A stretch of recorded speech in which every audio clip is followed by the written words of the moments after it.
Қайырлы күн, мен есімім Нұрбол Мұсалы, робототехника саласының маманымын және де оқушылары робототехника бөлімі басшысымын. 2023-2025 жыл оқу жылдары аралығында Махамбет Өтемісов атындағы Батыс Қазақстан университетінің информатика мамандығы магистр атағы дәрежесін алып шыққан болатынмын.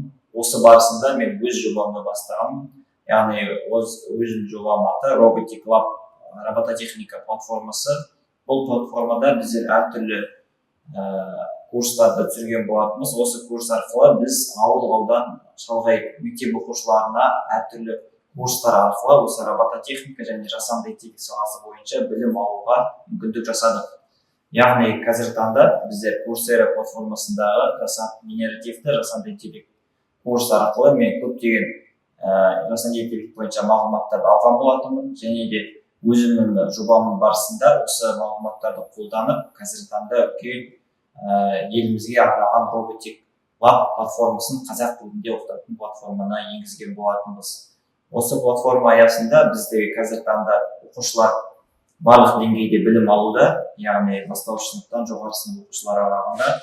Қазірдің өзінде бұл платформа білім алған оқушыларымыз кейбір жетістіктерге де жетуде.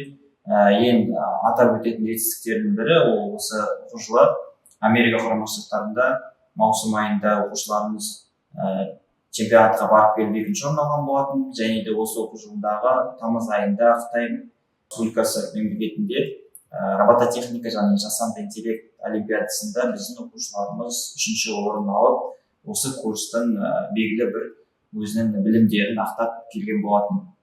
Және де осы курстың ең бір айта кететін маңызды нәрсесі ол біздерде жасанды интеллект бойынша промпт деген нәрсе бар. Яғни сол промптты дұрыс жаза білу арқылы біз ақпаратты осы курстан қалай алу керек екені туралы үйренген болатынбыз. Бұл өте маңызды деп ойлаймын.